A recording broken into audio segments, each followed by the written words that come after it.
Mendengar keputusan Papa Teddy yang sangat egois, Brian jadi terpancing emosi. Sejak tadi sudah menahan rasa muaknya pada Iriana, sekarang malah ditambah sikap papanya sendiri yang tak kalah menyebalkan. Amarah Brian meledak-ledak dan tidak bisa dibendung lagi. Papa punya keputusan maka aku juga punya keputusan. Terserah Papa mau memaksa dengan cara apa tapi yang jelas aku tidak akan pernah menikahi Iriana. Aku tidak peduli meski pesta akan tetap dilanjutkan, masa bodoh jika Iriana menikah tanpa mempelai pria. Istriku selamanya hanya satu dan itu bukan Iriana. Brian kembali menegaskan keputusannya. Sama seperti sang papa, Brian juga tidak mau dibantah. Menyangkut Kara dan Kiara adalah harga mati, tidak bisa dinegosiasi. Tanpa menunggu reaksi Iriana dan Papa Teddy, Brian langsung berbalik dan melangkah pergi dengan cepat. Panggilan dari Papa Teddy yang berulang kali tidak dia hiraukan. Berlalu begitu saja dan menganggap suara Papa Teddy hanyalah angin lalu. Masih dengan perasaan yang diselimuti kekesalan, Brian mengemudikan mobilnya dengan kecepatan yang cukup tinggi. Tatapannya terus waspada ke belakang. Khawatir jika ada yang mengikutinya lagi seperti tadi. Papa pasti tidak akan tinggal diam. Batin Brian dengan gundah. Meski tadi dia sudah melawan dan menegaskan keputusannya, tapi Brian yakin papanya tidak akan menerima keputusan itu dengan mudah. Saat ini Papa Teddy malah lebih berpihak pada Iriana, dibanding pada dia yang anak kandungnya. Jika kemarin-kemarin Iriana saja sudah mengincar Kara dan Kiara, maka sekarang Papa Teddy pasti akan membantu Iriana. Mereka tidak akan menyerah sampai tujuannya tercapai. Untuk sekarang Kara dan Kiara memang masih aman, tapi tidak tahu nanti apa saja bisa dilakukan oleh Iriana dan Papa. Batin Brian dengan kesal, sampai memukul keras kemudi yang dipegangnya. Menjelang malam Brian baru tiba di rumah. Senyum langsung terkulum di bibirnya saat melihat Kara dan Kiara. Memang merekalah pusat dunia Brian saat ini dan nanti. Dedi tadi Momi malahin aku. Katanya aku nggak boleh beli mainan banyak-banyak, padahal aku suka cama semua mainan ini adu Kiara dengan bibir yang sengaja dimanyunkan, menginginkan pembelaan mutlak dari Brian. Namun ternyata Brian juga bernasib sama seperti Kiara, langsung mendapat omelan panjang dari Kara. Kamu itu jangan terlalu memanjakan. Kiara. Kalau dia minta apa-apa jangan semua dituruti. Beli mainan, makanan, atau apapun itu sewajarnya saja jangan berlebihan. Kalau dari kecil kamu biasakan manja seperti ini nanti dewasanya sulit untuk mandiri. Sebagai dadinya kamu harus bisa memberi dia pengertian, kalau tidak semua yang dia inginkan bisa didapatkan. Ada saatnya harus berusaha dan bersabar dulu. Bekal seperti ini harus diajarkan sejak dini, jangan menunggu anak remaja atau dewasa. Malah tidak akan bisa. Diomeli seperti itu Brian tidak menyahut. Hanya sedikit tersenyum sambil memangku Kiara, ikut-ikutan memainkan boneka yang digendong Kiara. Hasil dari jalan-jalan di mall tadi. Memang banyak mainan yang dibeli, dari yang ukurannya kecil sampai yang besar. Asisten Jody tadi sampai kesulitan membawanya ke mobil, saat Brian menyuruhnya untuk mengantar Kiara pulang. Mengingat itu perasaan Brian jadi gundah lagi. Dia harus ekstra hati-hati ketika bersama Kiara di luaran. Khawatir ada mata yang melihat dan melaporkannya pada Iriana. Akhirnya waktu bersama Kiara atau Kara tidak bisa maksimal. Dan itu pun masih belum bisa menjamin keselamatan mereka secara penuh. Kenapa kamu malah diam? Aku sedang mengajakmu bicara, jangan pura-pura tidak mendengar. Tegur Kara dengan wajah yang cemberut, membuat pikiran gundah Brian buyar seketika. Iya aku dengar. Aku cuma terlalu senang bisa bersama Kiara, makanya aku berusaha sebaik mungkin untuk memberikan apa yang dia mau. Sebagai ganti dari ketidakhadiranku selama ini, jawab Brian. Dia memang ingin memberikan apapun yang diinginkan Kiara untuk menebus kesalahannya di masa lalu, meskipun sebenarnya dia tahu kalau itu belum sebanding. Tapi tidak begini caranya, Bri. Kalau kamu terus seperti ini, yang ada Kiara akan tumbuh sebagai anak manja. Membahagiakan Kiara tidak harus dengan membelikan mainan atau apapun secara berlebihan, Brian, balas Kara. Nampaknya masih belum puas dia mengomel.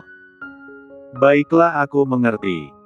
Lain kali tidak akan seperti ini lagi, putus Brian. Memilih mengakhiri perdebatan dan bermain dengan Kiara. Karena itu bisa sedikit mengurangi perasaan gundahnya. Jam 9 malam Kiara sudah tidur sejak beberapa saat yang lalu. Brian mengajak Kara untuk berbicara di ruang tengah, tak mau mengganggu tidur nyenyaknya Kiara jika bicara di kamar. Kamu mau bicara apa? Tanya Kara dengan tidak sabar. Sudah lebih dari 10 menit mereka duduk bersama, tapi Brian belum mengatakan apapun. Brian merasa bingung. Harus dari mana memulai pembicaraan ini? Dia tidak ingin istrinya tahu jika tadi sempat berselisih dengan Iriana dan Papa Teddy, perkara pernikahan yang ngotot dia batalkan. Brian tidak mau Kara khawatir dan nanti jadi tidak tenang dalam bekerja atau menjalani hari-harinya. Selain itu Brian juga takut Kara akan marah. Jika sampai wanita itu marah dan memutuskan untuk kabur lagi, hidup Brian akan benar-benar hancur. Apalagi jika harus menunggu bertahun-tahun seperti kemarin, Brian sangat tidak sanggup. Hidup serasa mati jika tidak ada Kara di sampingnya. Kamu malah diam lagi, Brian. Sebenarnya ada apa sih? Kenapa hari ini kamu banyak melamun? Brian menggelengkan kepala dengan cepat, tidak ingin Kara curiga jika hari ini memang ada masalah pelik. Lalu dalam pikiran yang singkat, Brian tercetus ide untuk membawa Kara dan Kiara ke luar negeri. Sepertinya mereka akan hidup damai jika jauh dari Iriana dan Papa Teddy. Brian, tegur Kara lagi. Aku cuma mau menawarkan sesuatu, jawab Brian dengan penuh harap. Apa? Bagaimana kalau kita pindah ke luar negeri saja? Menurutku kita akan lebih nyaman jika tinggal di sana. Sontak Kara terkejut mendengar jawaban Brian. Tidak ada angin, tidak ada hujan, tiba-tiba Brian mengajaknya pindah ke luar negeri. Sedangkan dia dan Kiara sudah nyaman tinggal di Indonesia.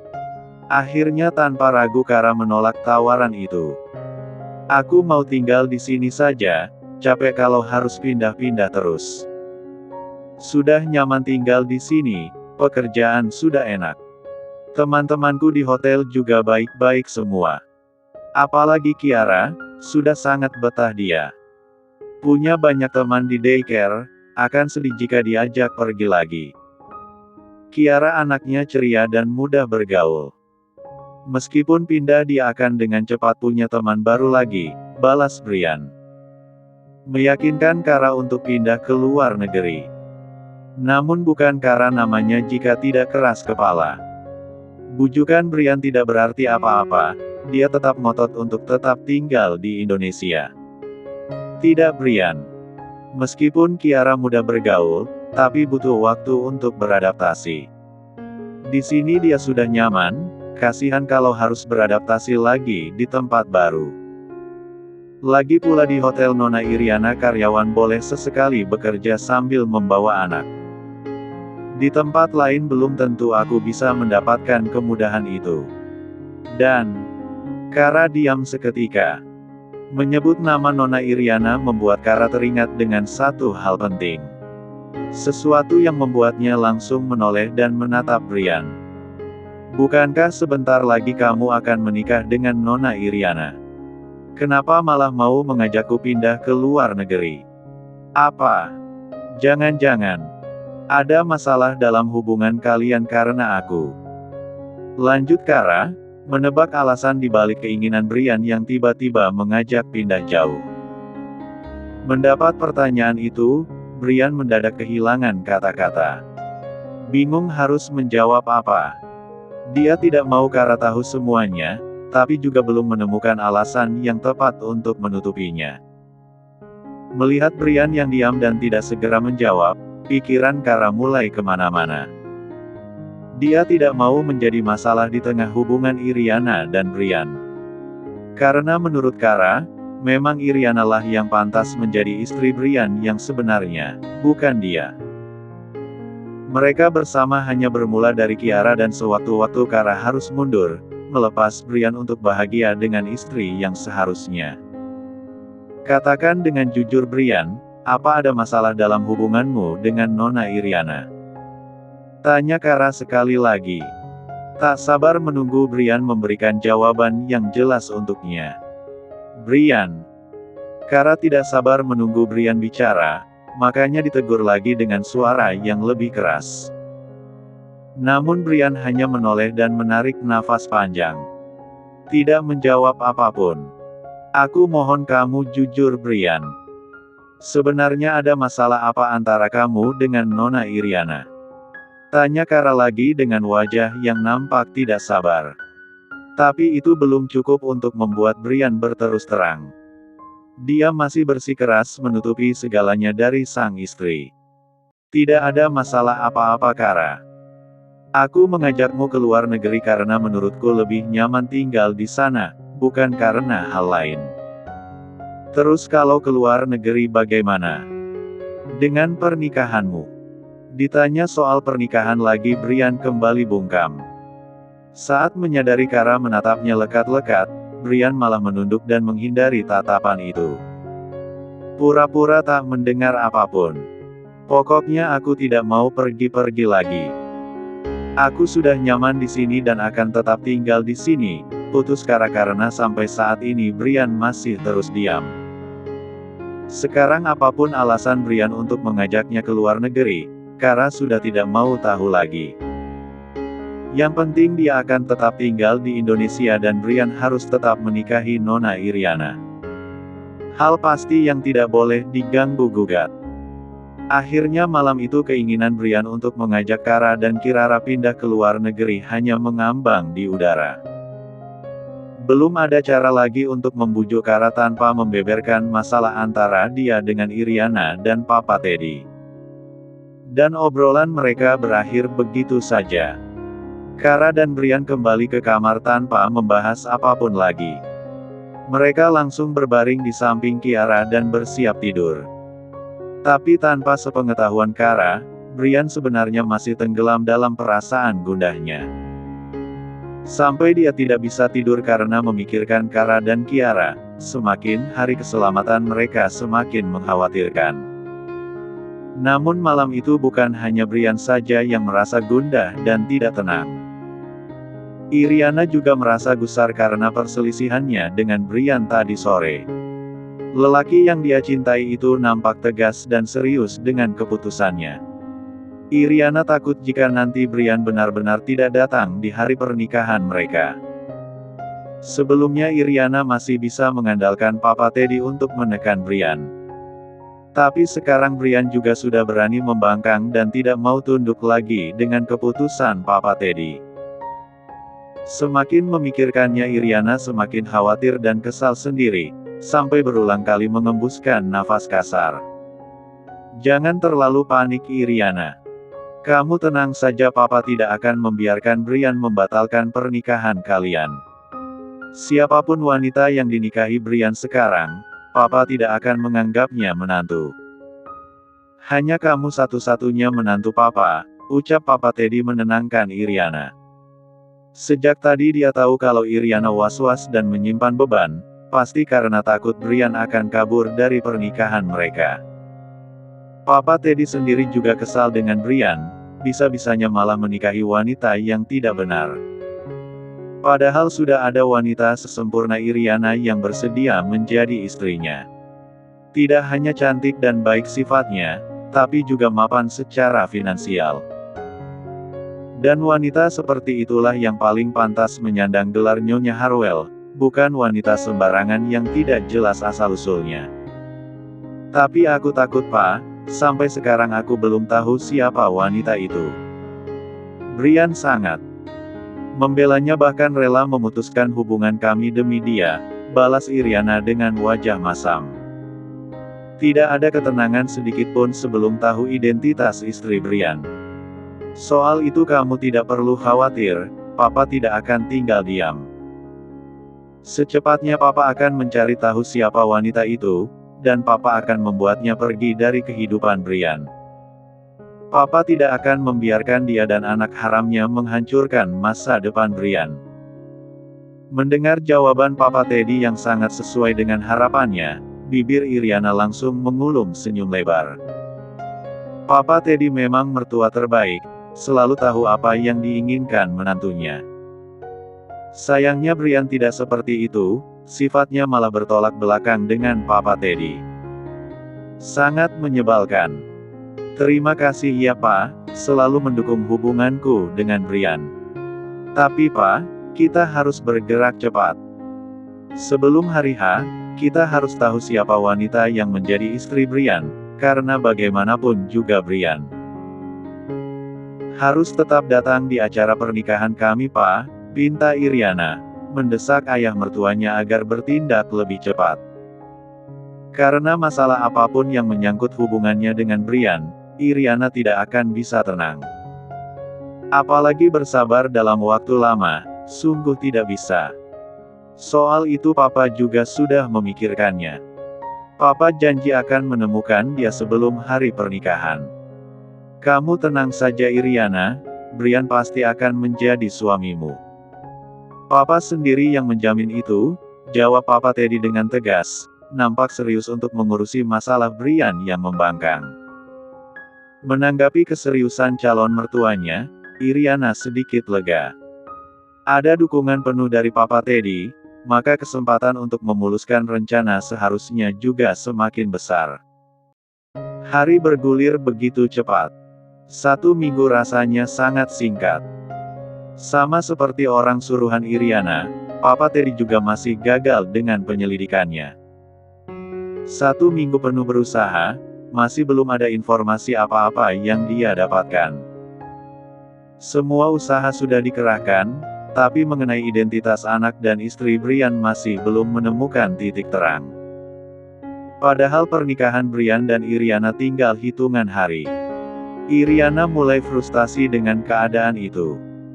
Ketakutannya semakin menjadi-jadi, setiap saat dia lalui dengan perasaan cemas dan was-was. Tidur tidak tenang, makan tidak enak. Setiap detik setiap menit pikirannya hanya dipenuhi dengan Brian, dan Brian.